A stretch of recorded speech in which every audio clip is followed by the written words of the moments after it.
Hey everybody, welcome to Off Grid with Brad and Kelly. I'm Brad. I'm Kelly. And today I have a project that I want each one of you to try for your campsites, for your for going off grid, for just try it and put it in the back of your memory as something you can do in the event of a disaster or any time that you want to remove your dependency from the grid.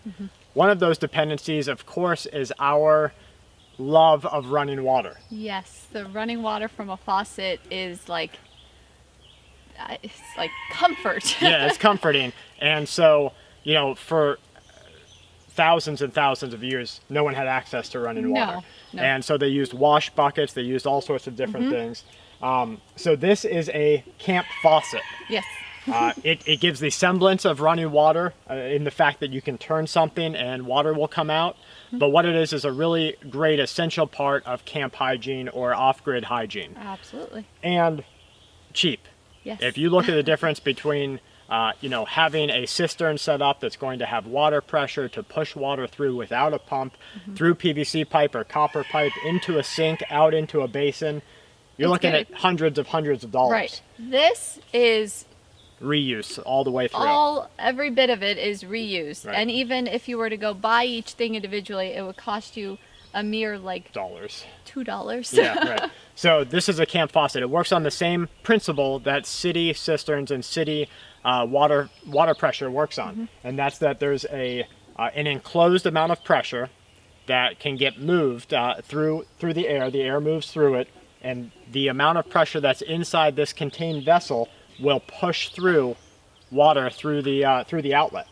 So the components are very simple. Like Kelly said, this is a 2-liter bottle, a used 2-liter bottle of pop. Yep. This is a ballpoint pen that we have taken everything out of to just leave the hollow stem. Yep. And what you're going to want to do is heat up a piece of metal. Yes. For this, it's kind of the same method in the soap video that we did. Yep. However, you're going to need a bigger hole on this because it's going to have to fit the diameter, tube, yeah, that you're sticking in there. Right. So you can use a small one, but know that you're going to have to wiggle it around, wiggle it and widen it. Yeah. So what we did is we heated up a piece of metal. You can use anything from a nail. You could be careful and use a knife or something like that. Right. The effect of heating up a piece of metal, what that does is it conforms the metal around it rather than scraping away, so you're not left with any hard edges. Right. And that allows the plastic of the bottle to conform to the diameter of the pen, or whatever sort of hollow tubing that you use. You get that good seal. The good, good like fit. It fits, yeah. So what we did is we heated up a piece of metal from an old clothes hanger, pushed it through it, like Kelly said, maneuvered it around, tried the hollow tube from the pen. It didn't work at first, so we went a little bit bigger. You don't want to make it too big though. If you end up making the hole bigger than the tube, then you're not going to get this fit that's going to create a seal. Yeah, it's not going to hold the water in. So make sure you're just barely smaller. Right. That you're going to wiggle the tube in. And what I ended up actually doing is what I usually do, and that's heat up the tubing and allow it to become a little bit malleable, and then through that malleability, kind of pinch it into the hole. Right. Now, I like things to be certain, so on top of that, we melted some wax and put it on top, and that just creates an even better seal there so that air cannot get in through there. Or you don't get a slow drip. Exactly, yeah, exactly right. You won't get a slow drip. So this, like we showed you before, is a top line hitch around both the 2-liter bottle and around the tree here. Hang it up, and this allows us to maneuver the...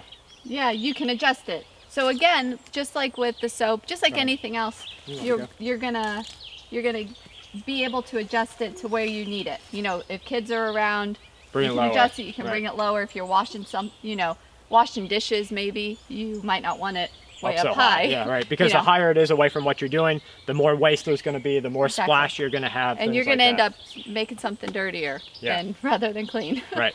So, taut line hitch on both sides, and let's just show you how it works. It's very simple. Yep.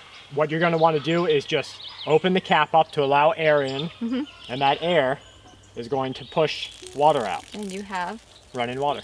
An off-grid faucet. So you're going to use this for washing your hands, you're going to use it for washing your dishes, washing up. You can use it as a shower head over top. Absolutely. If you spray paint this black, or if you use something a little bit larger, in the same principle, you're going to have a solar heated water system. So if you're going to use it as a shower, you know, put it in the sun, make sure it's dark, probably a little bigger, and you have a hot water for a shower. Yeah, that's right. And so this, if you come by and you say, well, that's not really convenient to open the top up, the same amount is going to come out if you just give it a little bit of pressure, and then it's going to stop. So it's going to do the same exact thing, a little bit of pressure, and then it's going to stop.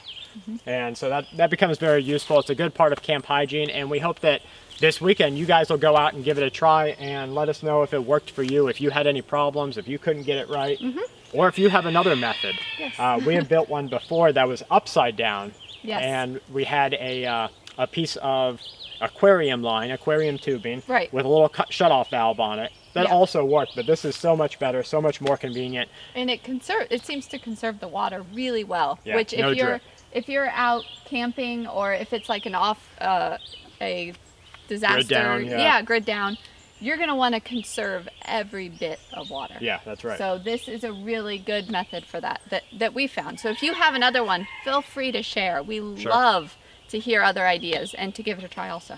So guys, this is our campsite. We hope that you guys will give it a try at yours, or just go outside and give it a try. You don't have to do this out in the middle of the woods. If Go you in do your it on your front backyard. porch, Yeah. in your backyard, under a tree somewhere, at the park, Yeah. just doing it is going to put it in your mind that you can do it. And then if you have to do it, it becomes no problem. Right. It's not a brand new thing that you have to do if you're like worried and you have to do it. You're not going to be stressing over doing it. Right. No. That's right. So guys, we hope that this helped you. We hope it gave you some ideas on what you can do at your campsite or at your off-grid home. As always, from Kelly and I to you and yours, stay safe and keep watch.